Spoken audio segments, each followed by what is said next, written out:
आता तिला तिच्या मुलाची तब्येत खराब होती त्यामुळं ती नाही आली आणि त्यात ती काय म्हणते की राम भाऊनं मला बोलवलं नाही किंवा ओम भाऊनं मला बोलवलं नाही किंवा भाऊ बदलला, माहेरचे लोक असे तसे. मला ती गोष्ट समजत नाही आणि त्यामुळंच तिच्यामध्ये माझ्यामध्ये थोडेफार वाद होत असतात. आम्ही सॉल्वही करतो, काही प्रॉब्लेम नाही. 2 दिवस थांबणार अजून. तुझा सहवास फार आवडला त्यांना. सहवास तो तर आंघोळ बी नाही करू राहिला तो. थंडीला एवढा भेदा का माणूस.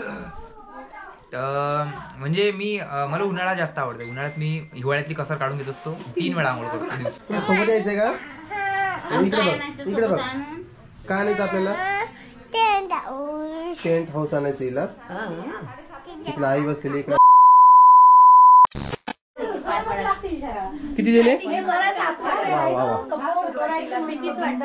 तर कॅमेरा आता झालेले आहे कार्यक्रम आणि आता निघते त्यांच्या घरी. थांबा म्हटलं तर मला थांबत बी नाही तुम्ही. एका दिवस आणि हे पण जाणार पण अजून आहेत हे थोडे वेळ. पाहुणचार करतो तुम्हाला बाबा. आणि राधिका पण चालली. राधिका दुसऱ्यांदा आली आपल्या इथे. हळू जा. चालतंय. रिक्षा वगैरे येईल का? दे माझी सॉक्स. आई पण चालली ते का? आईने सामान भरलं ना ते काय? आपली आईने चालली. जाऊ दे ना. जाऊ दे ना. तिला मम्मी नाही लागत, तिला आजीच लागते. किती जीव आहे. तर चला आता आपले जे पाहुणे आहे राहिलेले ते जात आहे त्यांच्या घरी. तर इकडे आहे रश्मीताई. आम्ही जातो आमच्या गावात. थांबणार 2 दिवस. 2 दिवस थांबणार अजून. तुझा सहवास फार आवडला त्यांना. सहवास तो तर आंघोळ बी नाही करू राहिला तो. थंडीला एवढा भेदा का माणूस. म्हणजे मला उन्हाळा जास्त आवडतो. उन्हाळ्यात मी हिवाळ्यातली कसर काढून घेत असतो. 3 वेळा आंघोळ करतो दिवसातून. काय रश्मीताई? नाही हो, ते थंडी वाजून आली ना. आता परत काय वेळ येणार माझ्या घरी? आप आवाज दो, हम तुम्हारे पास है. ओके. कोमल दे बरं आवाज. परीना दिली आम्हाला ऑर्डर. मस्त जेवण केलं आम्ही. हो, मस्त कार्यक्रम झालाय आणि आता यांना निघायचं आहे. तर यांना आपण आता जेवण वगैरे झालं तर यांना वाटी लावूया एकदा. तर दे ना कोमल, त्यांना साडी आणलेली तू. तर ताईंना देखील साड्या घेतल्या पण शंभूमधूनच घेतल्या. भैंस का दूध भैंस कुछ पिला रे. अच्छा.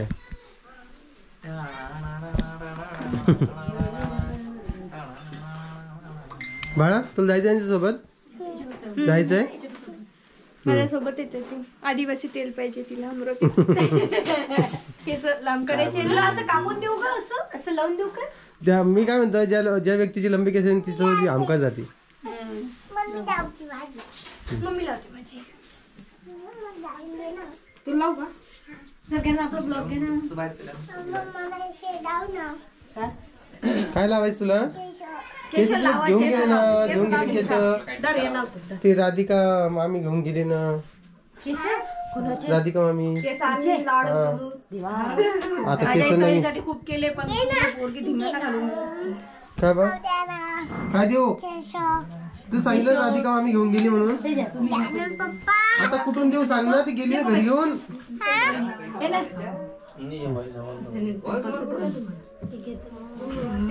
तर आता आम्ही पण जातो आता. आणि इथं जे नेहमीप्रमाणे रिच्युअल्स. कोणता वर?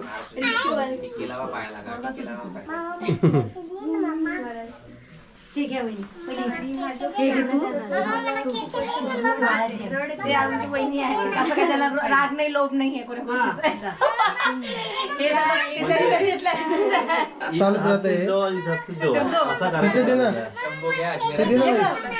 शंभो द्या आज पण घ्या.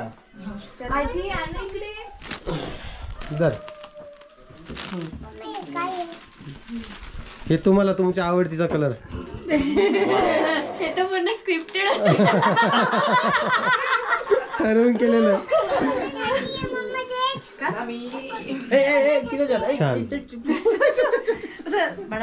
चल बोल तुला काय आणायचंय? सोबत यायचंय का? इकडे बघ काय आणायचं आपल्याला? टेंट हाऊस आणायचं हिला. तिकडे आई बसलेली इकडे. काय माहिती मला नाही माहिती बाबा. नुसतं मागच लागती पोरगी. आता दुकानात जायचं म्हटलं नुसतं मागं लागती. काय करावं समजत नाही तिचं. कोमल असं काय शिकवलं ग तिला तू? मग ती असं का बरं मागं लागते माझ्या? काय केलं नुसतं मागच लागते ती. तुम्ही म्हणले ती त्याच्यावर की आप उलटे आईला जाऊ बघ ती लागली ना. मला नाही न्यायचं तिला. तिला वाटलं तुम्ही परत येणार नाही. हां तर असा काही विषय आहे. आणि मला कमेंट्स आल्यात. कालच्या प्रोग्रामला ताई नव्हती आली, कालच्या म्हणजे परवा दिवशीच्या नाही का. तर मला अशा कमेंट्स आल्या की ओमला तर बरंच झालं ती नाही आली. तर हो मला तर खूप मस्त झाले. आणि मी म्हणतो त्याच्यानंतर पण तिने नाही यावं माझ्याकडे. काही गरज नाही आहे. थांब 2 मिनटं मी काहीतरी बोलतोय ना. 1 मिनिट थांब जरा. याचा आवाज बंद झाला बाळाचा या. तर मी म्हणतोय की तिने नाही आलं तरी काही हरकत नाही. त्याच्यानंतर तिची इच्छा राहिली. आणि राहिला प्रश्न तिचा न येण्याचा, हे पूर्ण आपण तिच्यावर टाकून देऊया. मला बरेचसे खूप सारे कमेंट्स असे आले की मनीषाची आठवण काऊन नाही आली तुम्हाला, मनीषाची एवढी बहीण असून तिची आठवण नाही आली का? नाही आली. काय येणार तिची आठवण? दर 10 दिवसाला ती माझ्या घरी असतील, कशामुळे आठवण यायची? हो की नाही? बरोबर आहे का नाही? हे आईला आठवण येणं साहजिक आहे. आईला तर वाटते 9 वर्षभर ती जवळ राहा, पण माझा काही संबंध नाही. भाऊ नाही, कोण नाही, काही नाही बघा. नाही का? नाही तर काय मग. आता आपण कार्यक्रम परत येत असता का? म्हणजे काम असलं तर तुम्ही पटकन येता. काम असलं तर पटकन येता. मी बोलली रे आता काय फोनवर बोलू नको, मला लेकरू रडन. तुला काय जर तिकडं मला सांगून लेकरू रडन गिकडून ते तुमचं तुम्ही पहा बाबा. मला जायचंय दुकानामध्ये. तर मी काय करतो, बाकी जो व्हिडिओ आहे तो एक दुकानात गेल्यानंतर घेतो. ओके. हां तर जसं की मी तुम्हाला म्हटलं होतं दुकानात जाऊन व्हिडिओ बनवेल. तर विषय काय आहे तो तुम्हाला सांगतोय. आता तिला तिच्या मुलाची तब्येत खराब होती त्यामुळं ती नाही आली. आणि त्यात ती काय म्हणते की राम भाऊनं मला बोलवलं नाही किंवा ओम भाऊनं मला बोलवलं नाही किंवा भाऊ बदलला, माहेरचे लोक असे तसे. मला ती गोष्ट समजत नाही. आणि त्यामुळंच तिच्यामध्ये माझ्यामध्ये थोडेफार वाद होत असतात. आम्ही सॉल्वही करतो, काही प्रॉब्लेम नाही. पण मला ज्या गोष्टी पटत नाही त्या नाहीच पटत, शेवटपर्यंत नाही पटत. जसं की तुम्हाला माहिती लास्ट टाईम तांदूळाचा विषय, तोही गोष्ट मला जी आहे लास्ट टाईमपर्यंत पटलेली नव्हती. आणि ही गोष्ट मला पटत नाही आहे. म्हणजे माझं असं म्हणणं आहे, ज्यावेळेस तुम्हाला काम असतं त्यावेळेस तुम्ही सगळं काही सोडून कामानिमित्त बरोबर येता. आणि जर कधी आमच्या घरचा काही प्रोग्राम असला तर मग तुम्ही येत तर नाही, वरतून आम्हाला म्हणता की भाऊ असं भाऊ तसं. मग ते मला पटत नाही. वरतून दादाला काय म्हणते, मला व्हिडिओ कॉल करा, मला बघायचं आहे. आता मला तुम्ही सांगा, दादा आई आता हे सगळे कामं वगैरे सोडून तिच्याकडे लक्ष देत बसणार आहे का? त्यांना तेवढंच काम आहे. त्यामुळे मला ही गोष्टी पटत नाही. म्हणून मला वाटलं तुमच्यासोबत शेअर करा. आणि राहिला प्रश्न, प्रत्येकाच्या आयुष्यात प्रॉब्लेम असतात, मान्य आहे, काही विषय नाही. पण ते राम भाऊला पण राग आला, तिचा बराचसा राग आला होता. पण त्यांचं काय सॉल्व्ह झालं मी काही विचारलं पण नाही, काहीच नाही. कारण की मी माझ्याच ताणामध्ये होतो. कारण की तुम्हाला माहिती आहे पिऊ किती परेशान करते. तो एक व्हिडिओ शूट करायचा होता, पण त्यापूर्वी पण पिऊ खूप रडली. कोमलला अर्धा कार्यक्रम जो आहे तो देखील मिस केला आहे. आणि लेकराच्या पुढं काहीच नाही. त्यामुळे आम्ही पण जास्त काही इन्व्हॉल्वमेंट एवढं काही वाटलं नसतं तुम्हाला. व्हिडिओमध्ये मी व्हिडिओ बघितला असेल, पण काय करणार, लेकरांपेक्षा जास्त काहीच नसतं. त्यामुळंच हा विषय आहे. आणि मी त्याला तेच म्हणेन की तुझ्या लेकराची तब्येत खराब होती, तू आली नाही, ठीक आहे. पण तू हे म्हणू नको ना की भाऊनं मला बोलवलंच नाही किंवा असं. तिथं माझं मन दुखतं आहे. म्हणून हा इश्यू आहे. आता 1 मिलियन होणार आहे. 1 मिलियन झाल्यानंतर देखील काहीतरी सरप्राईज आहे. आणि त्याला देखील ती नाही येणार आहे, मला माहिती. तिला सांगितलेलं आहे मी, तिला नसेल यायची तर नको येऊ बाबा. पण मग नुसतं कामासाठी येणं जाणं ते मला नाही पटत. ओके. एरवी तुम्ही वर्षामधून 15 दिवस महिनाभर तुम्ही येऊन बसता, चालता, उठता, बसता, ठीक आहे, मान्य आहे. पण मग कार्यक्रमालाच नाही तर त्याला महत्त्व नाही ना. ओके नाही. आता काय गरज होती रश्मिताईला त्यांना एवढं दूर न्यायची? पण आलेत ना, त्यांना बी लहान मुलगा आहे, त्यांना सोडून आले तेच असतंय, दुसरं काही नसते. तर असा विषय आहे. म्हटलं चला तुमच्यासोबत शेअर करूया.